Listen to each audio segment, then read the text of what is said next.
Assalamualaikum warahmatullahi wabarakatuh. Boleh berdiri dulu semuanya? Ya, kita ini dulu ya. Mulet-mulet, tahu mulet-mulet? Nah, peregangan ya, silahkan ya. Diatur sendiri peregangannya, terserah. Yang enak gimana? Gerakin. Ya, ke kanan, ke kiri ya. Kakinya. Jarang-jarang ke masjid kan, makanya 1 jam biasanya pegel ya kan. Nah, ya gerakin aja. Tadi saya lihat sebagian kemeng-kemeng kakinya ya. Nah, sudah ibu-ibu sudah? Mbak-mbak sudah? Oke yuk silakan duduk lagi. Oke, yang kali pertama datang ke SKB siapa? Silakan duduk. Yang kali pertama siapa datang ke sini ke SKB ini? Alhamdulillah ya dapat hidayah ya. Nah. Boleh tahu ada teman-teman non muslim sini ada? Sini. Kalau ada saya kasih hadiah, ada nggak? Ada? Iya, non muslim. Kalau mualaf pasti banyak ya. Non muslim ada? Kalau ada saya mau kasih hadiah. Nggak ada ya? Oke, nggak apa-apa. Hah? Ada? Yang muslim jangan ngaku-ngaku ya. Nah, repot juga ini. Oke, tadi saya udah wanti-wanti sama Bang Syafi'i, dari kemarin juga saya udah bilang, saya insya Allah besok hadir, saya bilang, tapi sebagai murid aja mau dengerin, ya kan. Tadi juga, saya sebagai murid aja mau dengerin, saya bilang kan, ya tahu-tahu masih dimintain juga, ya sudahlah, ngisi sebentar gitu ya, dimintain sama guru kan, kalau enggak juga kualat ntar ya. Ya, jadi beliau tadi sudah menyampaikan ya tentang bagaimana impian ya, doa-doa kita semua. Jadi memang pada hakikatnya Allah itu pengen banget ya, mengabulkan doanya kita. Cuma yang menjadi masalah adalah apa? Kitanya yang belum apa? Belum apa? Pantas. Kitanya yang belum pantas. Jadi makanya istilah saya adalah kitanya yang mesti memantaskan diri. Ya, kitanya yang mesti memantaskan diri. Nah, memantaskan diri ini panjang nih. Tadi Bang Syafi'i sudah sampaikan, misalnya kayak strategi doa, ya, adab doa dan semuanya. Ya, nah saya akan sampaikan dari segi sisi yang lainnya. Jadi saya sampaikan dari sisi actionnya, ya. Ambil contoh, siapa yang belum pernah ke tanah suci, tapi pengen ke tanah suci? Ya, yang belum tapi pengen. Oke. Siapa yang belum atau sudah, tapi pengen datang lagi dan datang lagi? Yang nggak angkat tangan berarti udah ini ya, udah bosan bahwa itu ya udah, nggak mau. Ya, oke, hampir semua tadi angkat tangan. Pertanyaan saya, ya, kan ke sana tuh cuma 2 lah ya, kita mau umroh atau berhaji, berumroh atau berhaji. Pertanyaan saya, tadi angkat tangan tadi siapa yang belum pernah sama sekali, tapi pengen coba angkat tangannya? Oke, tetap angkat tangannya, jangan turun. Ya, yang belum pernah sama sekali ke tanah suci, tapi pengen. Siapa yang sudah baca buku tentang manasik haji atau umroh? Yang belum, turunkan tangannya. Oke, siapa yang pernah ikut manasik sekalian?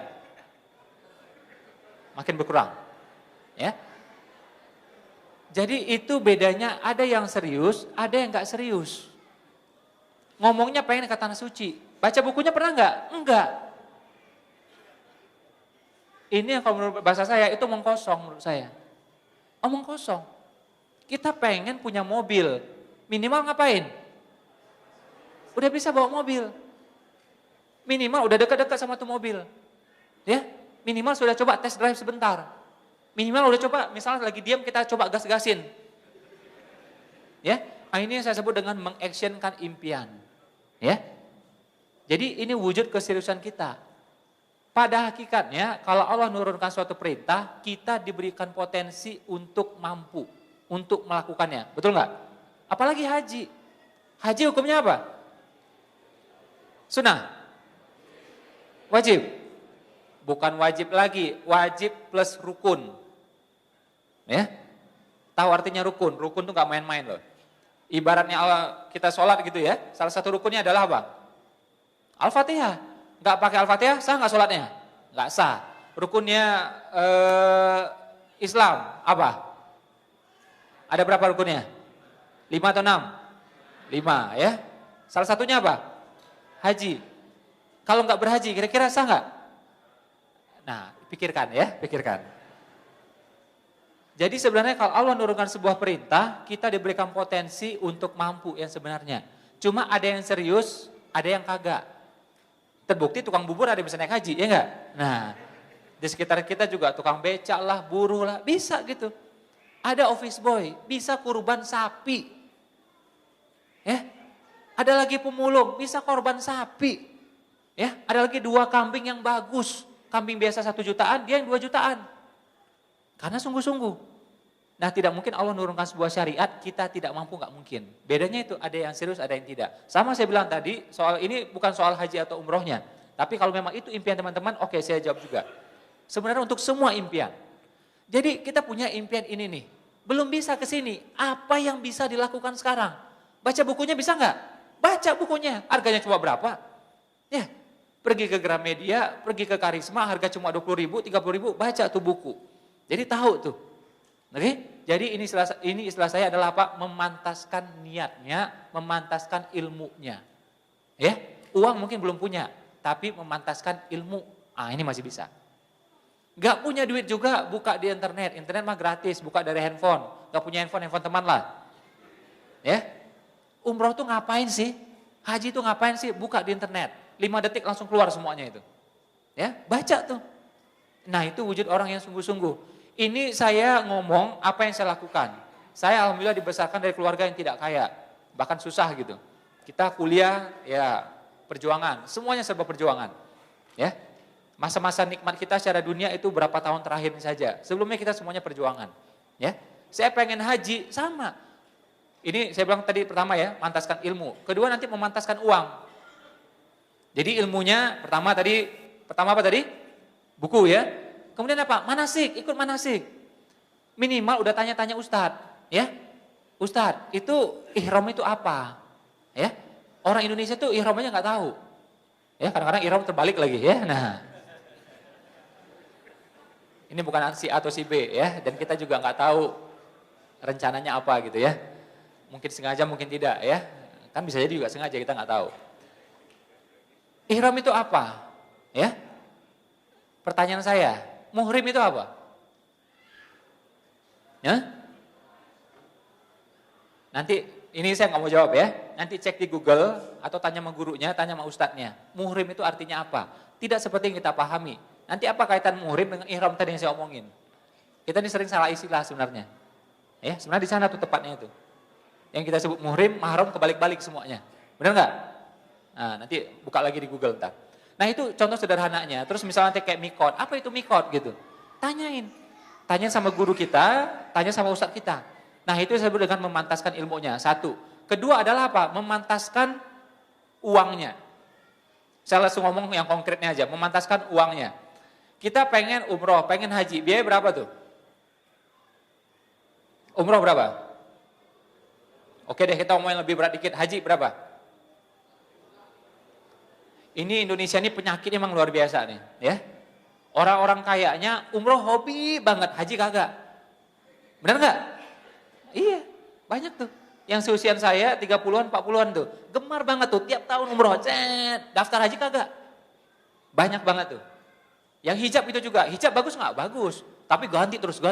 Syar'i enggak juga itu. Ya. Tapi kalau tren yang terbaru tahu tuh, oh sekarang lagi ini, warnanya ini, tahu semuanya gitu. Syar'i kagak juga. Ada lagi yang nggak bisa bedain mana hijab, mana gorden gitu ya. Jadi dibuka tutup gitu ya. Nah, nggak bisa bedain dia, ya. Ada juga tuh ya. Ini potret kita nih, muslim kita nih, ya. Halal bihalal, tiap kantor halal bihalal. Kayak kemarin saya pergi sebuah perkantoran, kantornya Chinese semuanya gitu ya, 90% Chinese gitu ya, pakai halal bihalal juga. Bagus, ya. Kalau mau Chinese itu juga Chinese gitu ya. Nah, maksud saya Chinese yang non muslim gitu ya. Halal bihalal juga, ya bagus lah menurut saya ya, namanya silaturahim, saling bermaafan kan bagus gitu. Tapi syawalan kagak. Ya, halal bihalalnya iya, syawalannya kagak. Pas Ramadan kemarin itu juga, buka puasa bareng semua. Teman SD, teman SMP, teman kuliah ya. Teman satu penjara dulu mungkin juga gitu ya. Buka bareng semuanya. Sholat berjamaahnya kagak. Ya, maghrib barengnya kagak. Ini potretnya kita nih. Ya. Puasa belum tentu, ngabuburitnya iya. Ya. takbiran belum tentu, ya, petasannya iya. Itu kita tuh. Ya.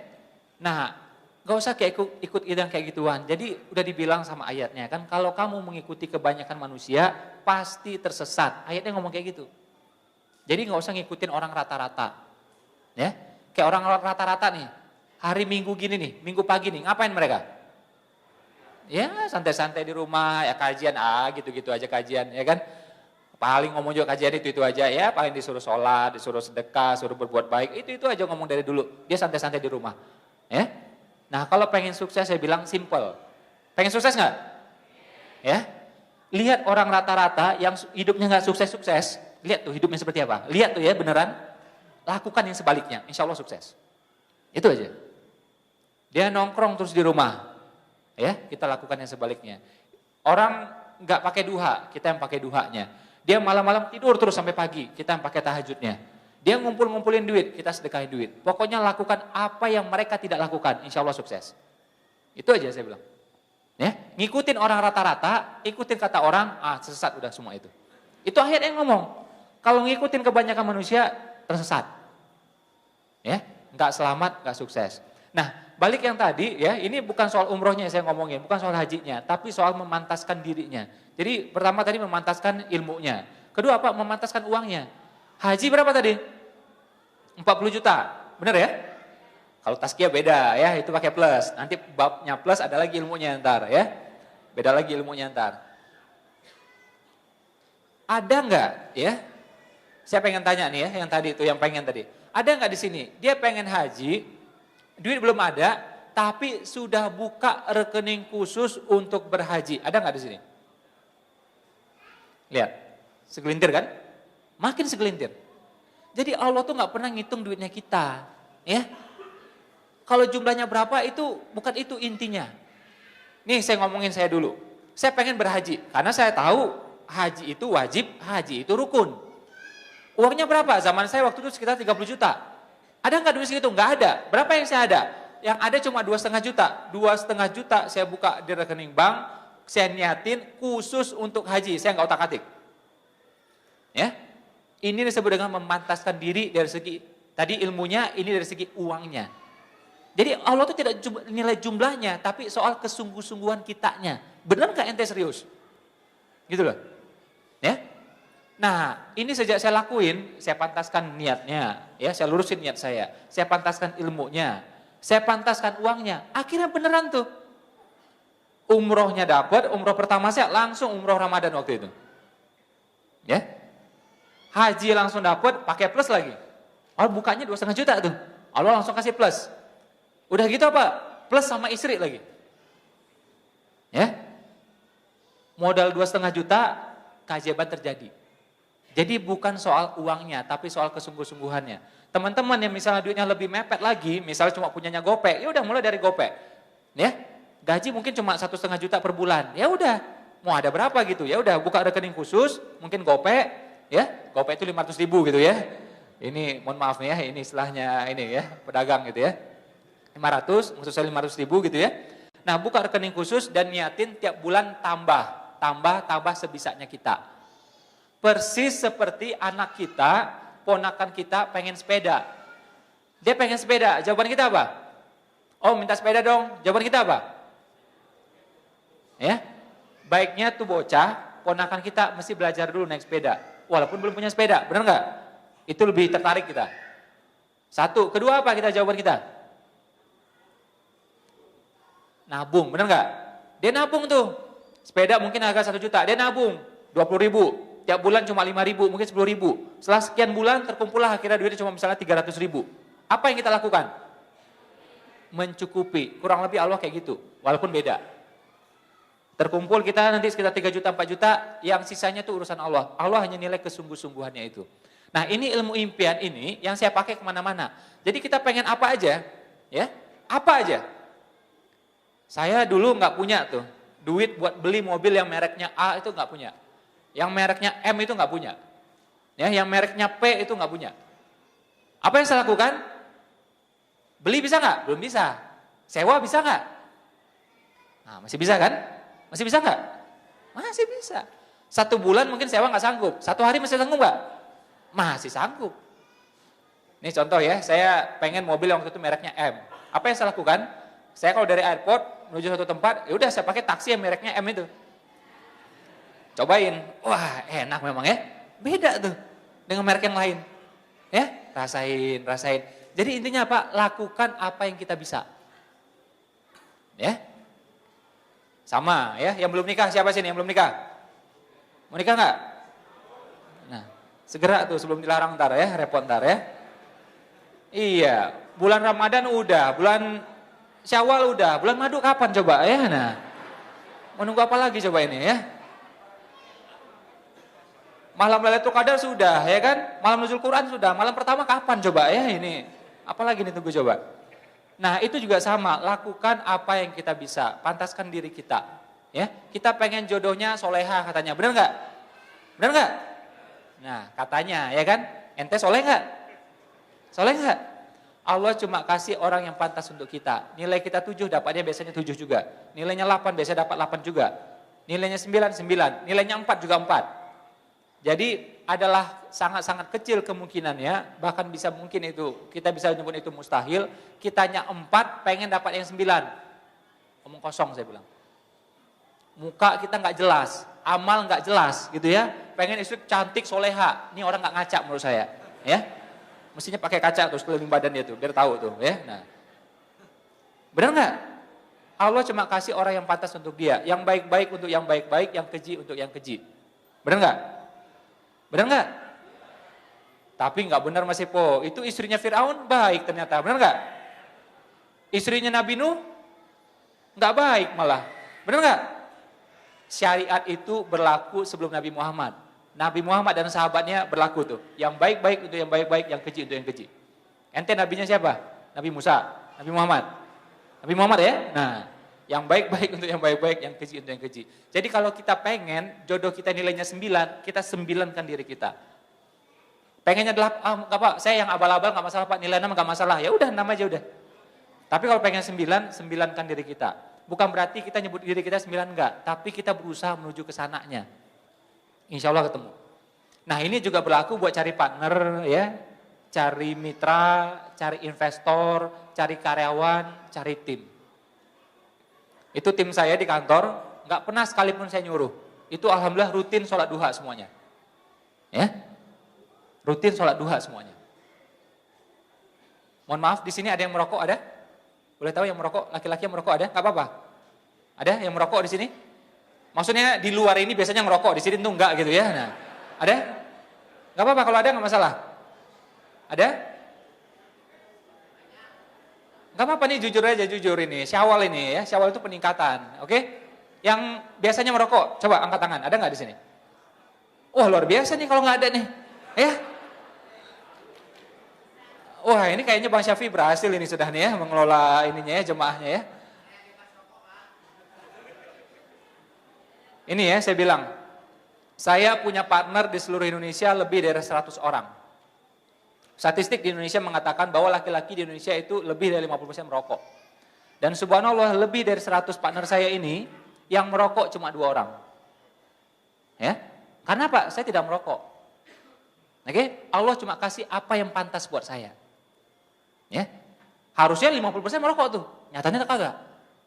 Di antara 100 hanya 2 yang merokok. Akhirnya 1 berhenti, tinggal 1 sekarang. Ini seluruh Indonesia nih, lebih 100 partner saya. Oke? Saya open di seminar saya, juga sama tuh. Peserta seminar saya 300, 500 sampai 1000 orang. Saya tanya siapa yang merokok. Yang ngacung tuh ya nggak sampai 1-2 orang tuh paling banter. Ya. Kalau di sini kan bukan pasarnya saya, ini pasarnya Bang Syafi'i gitu ya. Nah, tapi gitu intinya, partner kita, jodoh kita, lingkungan kita itu sesuai dengan kepantasan kita. Kalau kita pengen segini, seginilah kita. Termasuk juga Presiden Indonesia, sama. Kita selalu ngeluh gitu, yang muslim-muslim, yang soleh-soleh, yang taat-taat. Ini Presiden Indonesia nggak pernah benar dari dulu gitu. Ya kan? Pilihannya ini selalu itu aja terus itu. Ya, nggak pernah pilihan itu ideal. Satu sisi iya, tapi sebenarnya itulah potret orang Indonesia. Allah cuma kasih ya seperti itu. Pemimpin suatu kaum persis seperti kaum tersebut. Ya, tidak mungkin Allah kasih pemimpin nilai 9 kalau kita nilainya 6. Kita berharap pemimpinnya hafal Al-Quran. Kita hafal enggak? Ya kan? Paling juz amma, ya kan? Nah, Kita berharap yang 30 juz kayak yang kemarin tuh ya, lomba tahfiz kemarin gitu. Kita juz sama nggak putus-putus gitu, ya kan? Nah, kalau saya sekarang alhamdulillah ya, one day one juz gitu ya. Juz apel ya, juz apel ya. Nah, sejak saya SMA itu sampai sekarang udah nikah gitu tuh ya, ibu saya selalu bikin 1 juz untuk saya ya. Kadang apel, kadang yang lain gitu ya. Nah, istiqomah dari dulu sampai sekarang ya. Tapi insya Allah Al-Quran juga selalu dibuka. Nah, ini yang saya sampaikan tentang bagaimana kita menjemput impian kita. Ya, jadi lakukan apa yang kita bisa. Satu, kedua adalah apa? Ada satu metode namanya itu kita mesti mengindra, mengapa? Mengindra, mendp impian kita. Kayak mobil tadi saya udah jelasin. Kita beli tuh mobil belum sanggup. Sewa sebulan, masih sanggup nggak? Masih bisa. Nggak mampu juga sewa 1 hari. Nggak bisa juga, ya udahlah dari sini menuju Jakarta. Ya, belum pernah punya mobil kan? Nah, coba ya pakai tuh mobil ya, misalnya Avanza, misalnya Innova, dari sini ya sampai Jakarta. Berapa biayanya? Nggak mahal kan? Bawa sendiri, ya. Nah, beda rasanya. Lihat brosur, nempelin brosur, pasang dream book, beda rasanya dengan coba langsung. Percaya sama saya. Ya. Jadi kalau saya mobil apapun yang saya mau, saya langsung sewa biasanya. Zaman gak punya duit nih. Ya, kalau punya duit ya langsung beli aja udah, ya kan? Nah, coba aja dulu. Sewa, rental, nanti biasa tuh. Nanti sel-sel tubuh tuh suka dia. Ya, nanti otak bawah sadar akan cari cara bagaimana biar bisa punya. Ya. Nah, sekarang ini saya lagi suka ke pesantren. Pesantren, ya, Islamic Center kayak ginian ya. Karena apa? Pengen punya pesantren. Ya. Duitnya nggak ada. Kan Allah nggak pernah nanya duit. Pernah nggak Allah tiap kali kita mau doa, lu ada duit nggak? Nggak pernah kan? Nggak pernah kan? Pengennya pengen aja. Jadi kalau di keluarga saya bilang, saya lagi pengen ini nih. Oh mereka udah langsung, weh dapat rezeki ya, dapat rezeki ya. Nggak ada duitnya. Tiap kali saya pengen sesuatu, biasanya lagi habis biasanya itu. Ya, kayak Ramadan kemarin kita baru ya lumayan agak habis sedikit gitu. Ya, jadi saya ya teman-teman mungkin sebagian sudah tahu ya. Saya punya TK Khalifah. Alhamdulillah di Indonesia ini ada 80-an, ada TK, daycare, ya, penitipan anak, ada SD, totalnya 100. Nah yang TK Ramadan kemarin saya wakafkan. Sebenarnya udah setahun wacananya, ya sama istri gitu. Cuma waduh berat. Ya udahlah, kemarin Ramadan kemarin kita wakafkan. Jadi tetap dia berjalan seperti biasa, tetap harus making money, harus profit, tapi profitnya setelah bayar gaji itu kita sedekahin semuanya. Seterusnya, bukan Ramadan kemarin aja tapi seterusnya, ya. Nah, jadi kalau dari segi duit ini berkurang sebenarnya nih. Ya, lagi berkurang. Nah, justru lagi berkurang itu impian mestinya makin besar. Disitulah benar-benar terasa namanya tawakal. Kalau kita punya duit, duitnya banyak, punya impian besar, wajar nggak? Wajar. Ini duitnya lagi berkurang, impian membesar. Di situ baru terjadi namanya tawakal. Makanya guru saya mengatakan, kalau pengen tawakal, jangan belajar sama ustadz. Ya, itu belum seberapa ilmunya. Pengen tahu tawakal, belajar sama siapa? Sama anak bayi, ya. Anak bayi itu coba ya dilemparin. Ketawa-ketawa aja dia tuh, ya. Lempar, tenang aja dia. Enggak khawatir sama sekali, enggak pakai tali pengaman, ya, enggak ngecek juga matras di bawahnya apa. Tawakal beneran sudah itu. Nah, itu tawakal. Dia bilang, ya. Nah, levelnya manusia zaman sekarang sulit tawakalnya seperti itu. Ya, kelampau banyak ya, kelampau besar otak kirinya, dipikirin semuanya. Mau sedekah pakai mikir. Mau sedekah pakai ngitung, kayak duitnya banyak aja dihitung-hitung gitu ya. Nah, yang ngitung-hitung tuh kalau duitnya banyak gitu ya, ini duitnya mepet apa yang dihitung coba ya. Nah, takut pak, takut miskin kayak pernah kaya aja ya. Nah, orang yang takut miskin itu biasanya pernah kaya ya. Kita mah udah babnya hari-hari ya nggak? Udah babnya hari-hari. Nah, jadi tadi pemantasan diri satu, kedua lakukan apa yang kita bisa ya. Ketiga saya bilang sesuai dengan pesan Nabi, beli semua kesulitanmu dengan apa? Sedekah. Sebelum sampai bab ini saya masuk dulu yang bab 3,5-nya. Bagi yang laki-laki, coba cek laki-laki, mana laki-laki? Ya. Ya, coba cek taruh tangannya di paha coba. Ya, coba geser dikit. Benar enggak laki-laki? Nah, coba ya. Benar ya? Nah. Jadi kalau laki-laki merasa laki-laki ya, kalau merasa laki-laki nih, benar saya bilang. Itu, saya tanya lagi nih. Siapa ya yang masih terasa beban dengan hutangnya? Ada nggak di sini? Jujur aja nih. Kalau pengen lunas saya kasih tahu caranya. Makanya jujur dulu. Ada nggak di sini? Segini doang. Kayak muka-mukanya banyak sih lihat nih ya. Nah. Pengen lunas nggak? Nah, ini babnya sesuai yang ini ya. Bab yang ketiga tadi ini saya bilang. Apa itu? Subuh berjamaah tolong dipegang. Subuh berjamaah di masjid. Ya. Ngapain tadi?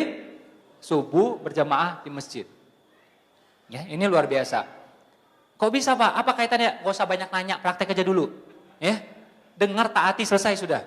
Ini kita kebanyakan nanya itu. Ya, itu kasus Al-Baqarah sama kayak gitu tuh. Ya, yang mana? Yang tua, yang muda, ya kebanyakan nanya.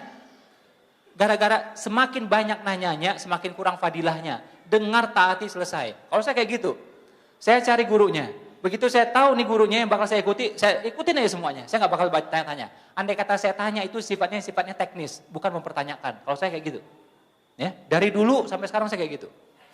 Kalau nggak cocok sama tuh guru udah tinggalin, selesai. Ya, jadi kalau dikasih tahu ilmunya praktek. Ya, subuh berjamaah di masjid. Subuh itu mulia, ya menjelang subuh juga mulia. Berjamaah mulia, masjid mulia, double-double kuadrat-kuadrat. Hutang yang membelit dalam Islam itu hina. Allah tidak izinkan kita hina. Ya, jadi sambil kita ikhtiar, harus ikhtiar. Entah jualan, ya, entah bisnis, entah karir, ya, pegang subuh berjamaahnya. Oke, satu. Ini belum selesai nih, ya, ini laki-laki nih, ya. Yang kedua, kalau ibu-ibu, mbak-mbak, berarti suaminya didorong, dipush, ya. Bilang sama dia tuh, kalau ngaku laki-laki kata Mas Ipo, kalau ngaku masih punya kelamin, bilang kayak gitu, bilang saya ngomong ya. Nah, kalau ngaku laki-laki subuh berjamaah di masjid, ngomong gitu sama dia, ya. Tersinggung nanti di hadapan dengan saya, nggak masalah, ya. Itu satu. Kedua ngapain? Ini masih terkait dengan masjid. Sesekali mesti mau ngepel masjid. Ngepel apa? Ngepel beneran. Jadi namanya sedekah itu ya, nggak cukup kita sedekah kasih dia itu nggak cukup. Mesti sedekah itu semuanya, sedekah doa, oke? Sedekah apa lagi? Sedekah uang, sedekah apa lagi? Sedekah tenaga. Kebanyakan kita kalau ngepel tempat orang lain pasti berat, benar nggak? Uang rumah sendiri aja berat, ya nggak? Apalagi tempat orang lain. Nah, Allah demen yang beratnya itu, intinya apa kayak saya bilang tadi, Allah menilai pengorbanan kitanya. Makanya sesekali saran saya, coba ngepel masjid, pasti pengurus masjid pada kaget tuh. Pada bingung deh itu, ya. Nah, nggak apa-apa, biarin aja. Iya, datang ke sana, kalau kain pelnya nggak bagus sudah bawa dari rumah, ngepel udah. Ya, itu insya Allah nanti hutangnya, insya Allah ya. Insya Allah. Saya nggak boleh dijamin pasti lunas enggak. Tapi pengalaman saya, pengalaman tim saya, ya, pengalaman orang-orang yang belajar sama saya, pakai ginian, dia subuh berjamaah, dia ngepel di masjid, nggak rutin ya. Kalau mau rutin silahkan. Ya, mau jadi marbot pun nggak masalah. Ya, marbot bukan pekerjaan yang hina, itu mulia, tahu nggak? Ya, karena nggak ada orang yang muji marbot. Kalau kiainya dipuji, ustadznya dipuji, marbot nggak pernah dipuji. Jadi insya Allah lebih ikhlas dia itu menurut saya. Ya, nah kita lakukan itu sambil kita ikhtiar, insya Allah hutangnya lunas. Ya, karena masjid itu mulia, Allah tidak izinkan kita hina, Allah tidak izinkan kita susah. Ya, hutang itu biasa. Hutang boleh nggak dalam Islam? Boleh nggak? Boleh. Hutang tanpa riba, hutang produktif, boleh. Tapi hutang yang membelit itu hina dalam Islam. Itu jangan sampai di sana. Nah, kalau terlanjur terjadi, itu caranya. Boleh? Itu ketiga, cara yang ketiga. Cara yang keempat, ya, ini menjemput impian. Ada yang pengen bebas dari hutangnya, pengen jodoh, pengen keturunan, ya, pengen punya usaha tadi, pengen macam-macam. Cara yang ini tadi saya sudah sebutin kata kuncinya, pesan Nabi tadi, beli semua kesulitanmu dengan apa? Sedekah. Ini sedekah amalan nggak main-main. Jangankan kita yang muslim, non muslim saja sedekah ngefek nggak? Ngefek nggak? Ngefek. Dia sedekah makin tuh rezekinya tuh. Nggak pakai niat, nggak pakai apa, udah. Dan menurut saya sedekah itu amalan yang paling praktis, ya. Nggak harus tumak ninah, nggak harus. Ya, kalau sholat kan harus tumak ninah tuh tenang gitu kan. Nah, kalau itu nggak harus ambil tenang, nggak perlu. Apa aja boleh, mau gini-gini semua terserah aja. Ya. Jadi tidak harus tumak ninah, tidak harus pakai bacaan khusus, ya, tidak harus bangun di waktu malam, nggak harus, ya. Jadi itu paling gampang menurut saya, ya. Nggak tumak ninah pun nggak apa-apa, langsung keluarin duitnya. Dan sedekah itu Kalau tidak ikhlas saja ngefek, apalagi kalau ikhlas. Ya. Kalau bahasa saya, ikhlas belum ikhlas sedekah, entar lama-lama juga ikhlas. Benar nggak? Kita waktu kecil puasa ikhlas nggak? Nggak kan? Dipaksa sama orang tua, benar nggak? Dibangunin tuh sahur, sahur gitu ya nggak? Nggak bangun disiram sama orang tua tuh, benar nggak? Karena sering-sering puasa jadinya ikhlas, benar nggak? Iya. Kita mau lagi lamaran tuh ya, mau ketemu calon mertua, wah langsung kita sholatnya di masjid gitu ya. Nah, entah ikhlas entah nggak tahu juga itu ya. Nah, tapi karena sering-sering ke masjid, insya Allah nanti jadinya ikhlas. Jadi awal-awal terpaksa, lama-lama bisa, lama-lama terbiasa. Makanya Nabi bilang, kalau untuk perjuangan bahkan tuh ya, pergilah engkau berjuang dengan perasaan suka atau tidak suka. Itu ayat yang ngomong. Ya, pergilah engkau berjuang dengan perasaan suka atau tidak suka. Lagi nggak mood, berangkat. Lagi males, berangkat pokoknya. Pokoknya selagi muslim, berangkat. Zakat juga, zakat tidak pernah pakai istilah ikhlas, nggak ada. Makanya perintah zakat itu ambillah harta mereka, ngomongnya gitu tuh. Makanya Abu Bakar yang santun sekalipun, ya orang-orang yang tidak bayar zakat itu sama Abu Bakar dilabrak semuanya itu. Ya. Boleh tahu siapa follower saya di Twitter, di Facebook, di sini ada? Berapa orang? Oh lumayan ya, oke alhamdulillah. Udah dapat hidayah ya, nih gabung. Yang lain juga dapat hidayah ya. Nah, jadi udah tahu lah ya, udah follow saya pasti udah tahu tuh ya. Jadi sedekah itu efeknya, kenapa sedekah efeknya sedemikian dahsyat? Karena sedekah itu adalah segelintir amal yang punya dampaknya itu dia vertikal dan horizontal. Nah, segala sesuatu yang horizontal itu efeknya cepatnya luar biasa. Contoh sederhana, kita lakukan yang sebaliknya. Kita nampar orang, kira-kira dibalas nggak kita? Dibalas nggak? Dibalas, entah dia yang balas, entah orang lain yang balas, benar nggak? Entah kejadian lain yang balas, entah besok, entah lusa, benar nggak? Nampar orang seperti itu, mukul orang seperti itu perbuatan yang nggak baik. Kalau yang baik gimana? Sama juga. Jadi sesuatu yang horizontal itu dia balasannya akan lebih cepat. Makanya terkait tadi kayak Bang Syafi'i udah nyampaikan di awal ya, kayak kita misalnya minta maaf sama orang, minta ridho sama orang di awal gitu ya. Nah ini itu hal-hal yang bagus, minta maaf, silaturahim gitu ya, sedekah itu yang hal-hal sifatnya horizontal. Itu sangat-sangat baik. Dan memang Indonesia ini memang budayanya agak beda gitu ya. Saya belum pernah baca sejarah Nabi ya, sahabat ketika tiba Idul Fitri mereka saling maaf-maafan, ada nggak? Ada nggak? Tidak ada. Baca hadisnya. Ada nggak permintaan mohon maaf lahir batin, ada nggak? Tidak ada.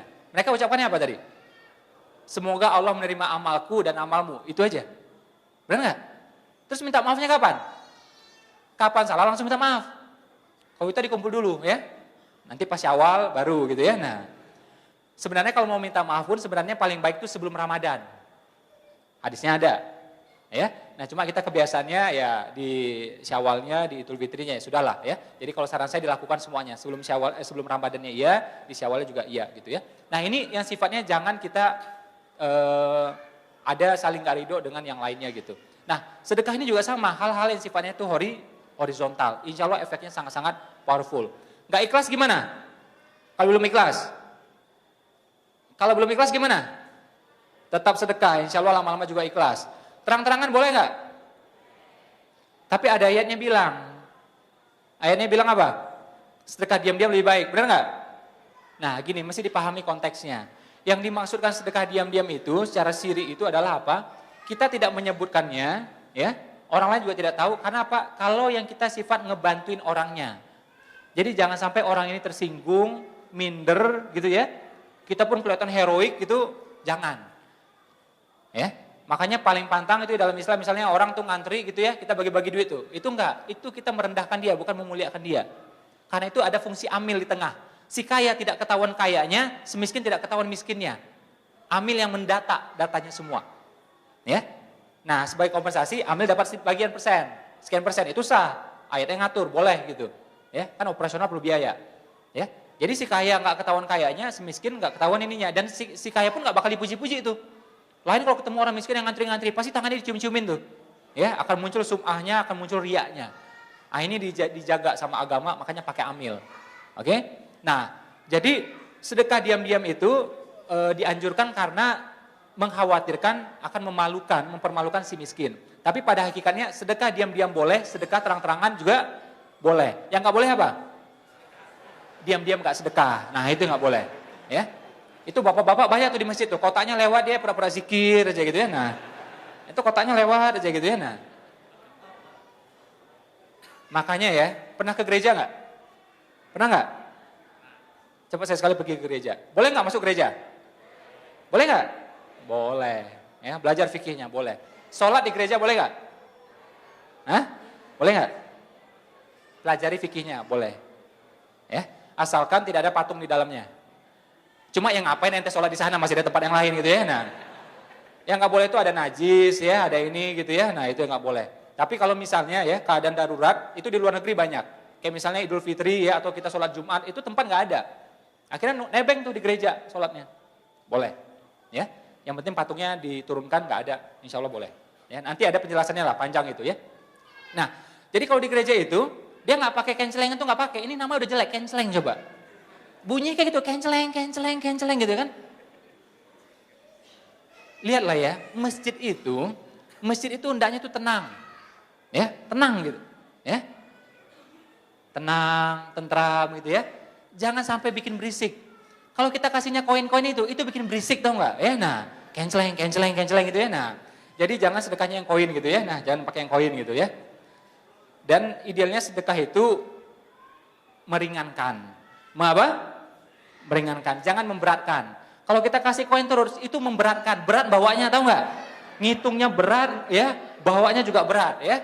Nah, jadi sedekah itu jangan memberatkan orang ya. Hendaknya meringankan ya. Itu satu. Makanya kalau di gereja biasanya dipakai apa? Saya bukan bilang kita harus ngikutin mereka, enggak. Ya, kita punya budaya udah bagus juga kok. Ya, kalau mereka itu dia pakai jaring, datangnya satu persatu tuh. Ya, jadi ada orang yang nyantronin satu persatu, tau nggak? Kalau kita cancel yang jalan sendiri tuh, jalan suka-suka dia kemana-mana tuh ya, tahu ada kemana sudah itu ya. Dia enggak bawa tuh kain dan 2 orang tuh, satu jalan di belakang satu lagi tuh. Jadi nggak ada yang lolos tuh, semua tuh, kayak gitu. Ya, mau lari kemana bu? Ya nggak bisa lolos itu. Ya, karena pakai kain kayak gituan. Nah kita udahlah kotak, sempit lagi kayak gitu ya, masukin juga susah, jadi didesain memang masuknya koin. Itu tuh. Terus ibu-ibunya ngasih, ditutup pakai tangan sama dia. Bukan takut riak, takut lawan sedikit. Ya, nah. Kayak kemarin saya diundang sama Pak Didin, Fyudin, di Basnas, ketemu juga sama yang lain-lainnya. Itu saya sampaikan sama mereka. Ya, mereka minta saya sharing sedikit gitu ya, saya sampaikan. Pada hakikatnya, zakat itu, sedekah itu untuk siapa? Bukan untuk orang duafa, bukan untuk orang fakir, bukan untuk orang yang mu'alaf. Untuk siapa sebenarnya? Untuk kita. Orang yang fakir-fakir itu, kalau kita tidak bantu, Allah pasti bantu dia. Lewat cara yang lain. Enggak melalui kita, melalui yang lain, melalui kejadian yang lain. Ya? Jadi bukan dia yang perlu kita yang perlu bersedekah. Benar enggak? Fadilahnya untuk kita, berkahnya untuk kita, manfaatnya untuk kita, rezekinya untuk kita. Ya? Nah, jadi sedekah itu yang sebenarnya pada hakikatnya untuk kita. Ya.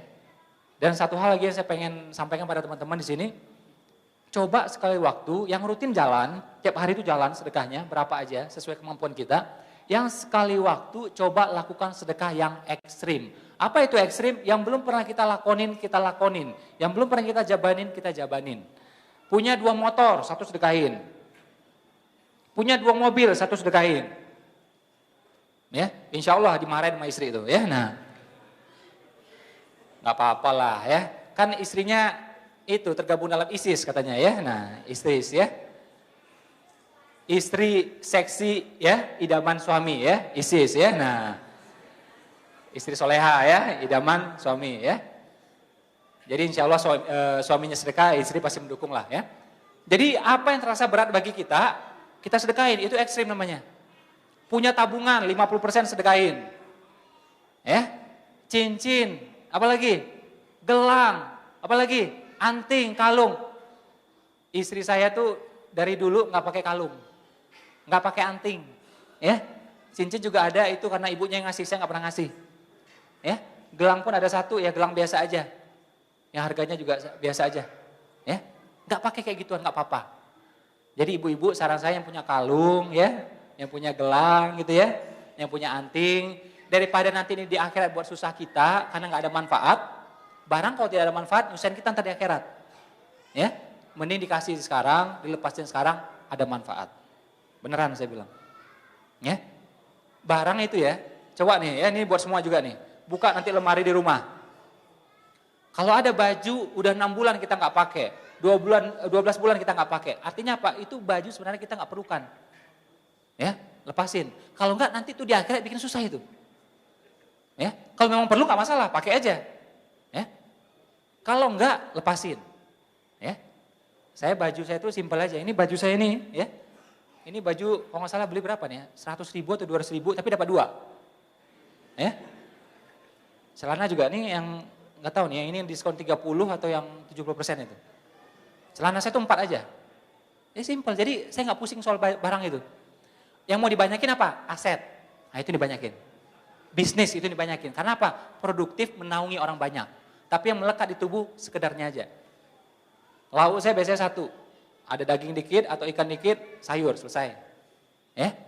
Baju, kemeja ya mungkin 5 atau berapa lah saya. Pokoknya total baju saya itu sekitar 10 sampai 12. Itu udah semua tuh, baju koko, baju batik, baju tampil, baju jogging, ya, baju treadmill udah semua tuh di sana tuh. Ya.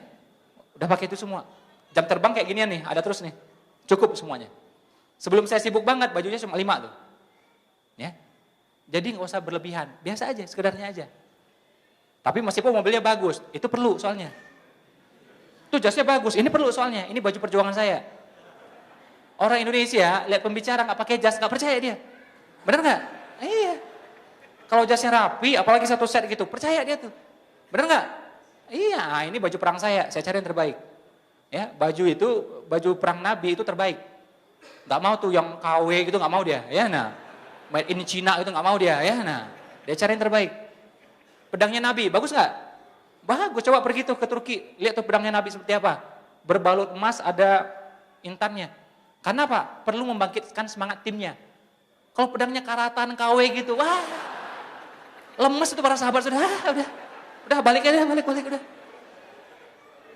Pedangnya yang bagus, oke? Tapi giliran nggak perlu, nah itu nabinya sederhana, baju tambal-tambal nggak masalah, baju perang cari yang terbaik, alas tidur pakai yang biasa aja, sederhana, itu namanya sederhana, jadi sesuai tempatnya. Ketika perlu, kalau memang itu mahal sekalipun, beli aja nggak masalah, ya. Haji mahal, memang perlu gimana, udah beli aja. Oh lama Pak, ngantrinya 10 tahun Pak, 12 tahun Pak, ya udah pakai plus 2 tahun aja. 120 juta, ya nggak apa-apa untuk rukun, untuk wajib, hajar. Justru yang sifatnya yang untuk amal kita mesti jor-joran. Untuk yang lain eman-eman, ya, hemat-hemat. Ya, benar nggak? Nah sedekah juga sama. Jadi untuk kita tuh biasa-biasa aja. Saya udah tekad juga sama istri saya, sama keluarga saya, ya kita rumah mungkin lebih bagus, sedikit ya oke lah menurut saya. Tapi berusaha masjid mana yang kita berusaha untuk kita bangun, mesti lebih bagus daripada kita. Ya, Bang Syafi'i ini dia bikin kayak gini dulu nih. Rumahnya baru mau dibikin tuh. Baru mau dibikin tuh. Benar nggak? Tahu nggak? Nggak tahu kan? Baru mau dibikin tuh. Yang penting nih jadi dulu masjid, bagus semuanya. Rumah Allah harus lebih bagus daripada rumah kita. Nah, itu benar. Menurut saya negeri yang di dunia ini ya, yang berusaha agak islami gitu ya, berusaha mendekati syariah menurut saya, yang sekarang ini paling tepat adalah Brunei menurut saya, bukan Arab Saudi. Ya, orang-orang Arab tuh kalau udah kaya juga itu aneh-aneh juga kelakuannya. Ya, macam-macam kelakuannya ya, kita udah lihat sendiri itu. Di Brunei, cobalah, Brunei kan dekat tuh, cobalah berangkat sekali ya, harga juga murah tuh, tiket juga murah, coba pergi ke sana. Itu namanya rumah, biasa aja. Mobil biasa aja, mobilnya murah-murah semua. Pajero juga jarang, Fortuner juga jarang tuh, biasa mobilnya semua. Ya, rumah juga biasa, memang gede tapi biasa. Tapi giliran masjid tidak ada yang biasa-biasa, spektakuler semuanya. Ya, saya pergi ke kampung-kampungnya sekalipun, spektakuler semuanya, 4 hari saya di sana. Ya, sama ibu saya waktu itu, sama mertua saya, sampai ke pelosok-pelosok, masjid semuanya spektakuler. Itu luar biasa menurut saya. Ya, hafal Al-Quran, langsung dapat duit, 100 juta tunai. Tiap bulan dapat lagi 10 juta. Di Indonesia dapat apa? Dapat subhanallah. Udah selesai. Ya, udah itu aja udah. Subhanallah, udah selesai. Jadi akhirnya yang ngafal juga gak fokus kan, udahlah akhirnya jualan, ya jual sarung, jual mukena ada jadinya. Nah jadi sedekah ini luas bentuknya ya, saran saya teman-teman keluarkan. Dan sekali waktu mesti berani sedekah yang ekstrim, terutama apa? Buat teman-teman yang lagi dibelit masalah, yang dibelit utang, ya, yang belum dikarunia jodoh, ya, yang belum dikarunia hajat-hajat besar yang lainnya, atau mungkin lagi sakit keras. Nah saran saya itu nggak bisa pakai sedekah 10.000, nggak bisa. Sakit tumor, sedekah 10.000, ya nggak bisa lah. Ya, pengen jodoh, sedekah 10.000, ya nggak bisa. Boneka India aja berapa harganya, ya?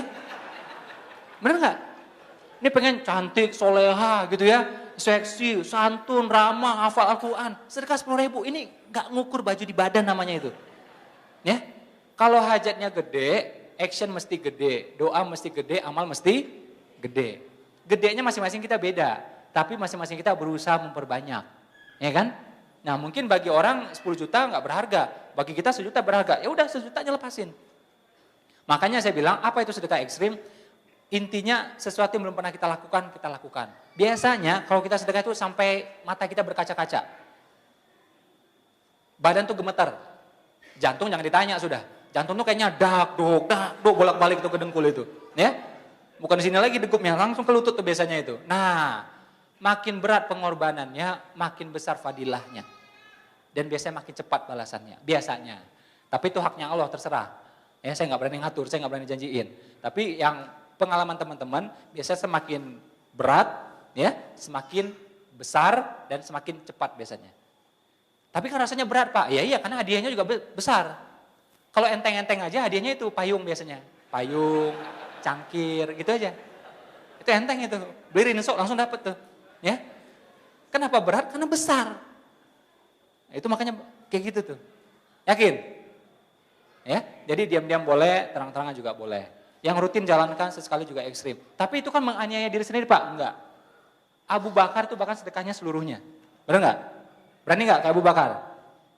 Nah, nanti pada bubar semua kan? Nah, jadi oke lah. Saya juga jujur belum berani. Umar 50%. Kalau teman-teman berani silakan. Kalau belum ya udah turun sedikit. Ya, jadi para sahabat itu lebih ekstrim lagi daripada kita sebenarnya. Ya, tapi itu kan berlebihan Pak, enggak. Kalau dalam amal namanya berlomba-lomba, sebisanya.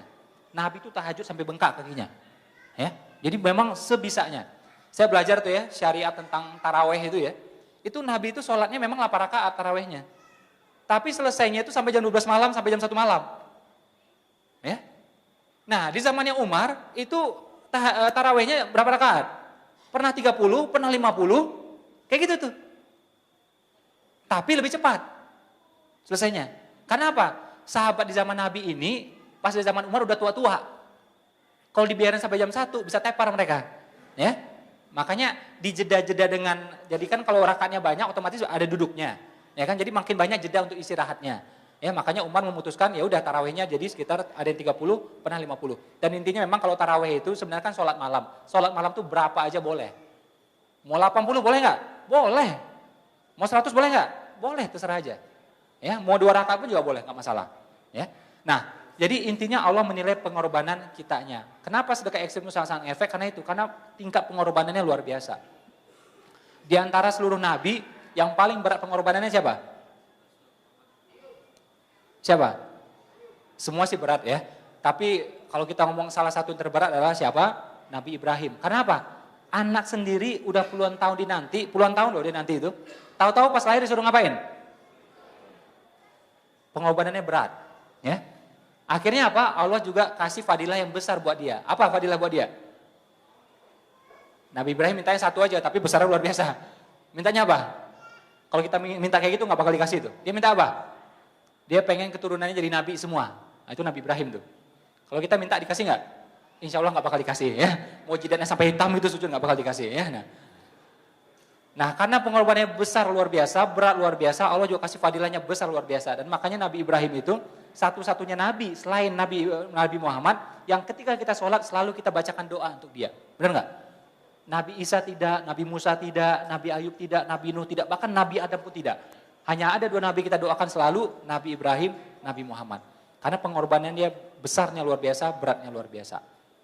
Yakin kekuatan sedekah? Yakin? Boleh kita sedekah sama-sama di sini? Bukan buat saya, bukan buat Pak Syafi'i ya. Itu receh bagi dia ya. Nah, ini 100% nanti kita salurkan buat mualaf center di sini. Jadi mudah-mudahan untuk membina para mualaf dan calon-calon mualaf yang lain. Boleh? Boleh? Oke, silahkan uangnya taruh di sini sekarang. Silahkan. Makin segera naruhnya, semakin segera balasannya. Bertele-tele juga balasannya. Silahkan taruh ya. Nah, uang boleh, barang boleh, cincin boleh, kalung boleh, handphone boleh ya. Karpet jangan ya. Punya Taskia soalnya ya. Nah, silahkan ditaruh. Luruskan niatnya, naikin angkanya. Silakan taruh di depan. Ya. Ya, taruh aja. Yang mas-mas ya di sini, bapak-bapak di sini taruh, ya. Yang ibu-ibu, mbak-mbak di sana. Ya, silakan. Pak sini, Pak. Apa-apa enggak usah ikut, enggak apa-apa. Uang boleh, cincin boleh, kalung boleh, handphone boleh, ya. Masih puas sedekah enggak? Tenang aja ya. Insya Allah kita pasti udah siapkan lah. Tidak boleh menganjurkan kalau kita tidak melakukan ya.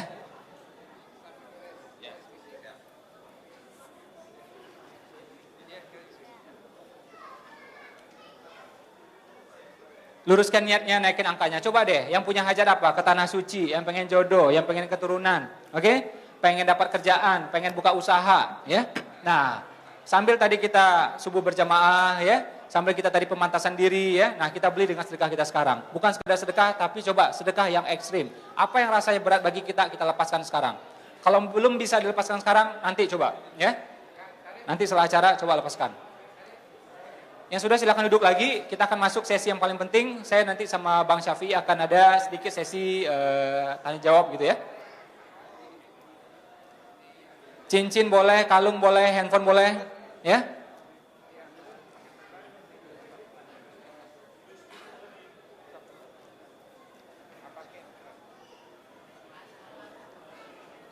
Oke, saya tanya nih, ibu-ibu, tadi yang habis sedekah, gimana rasanya di badan? Enak nggak?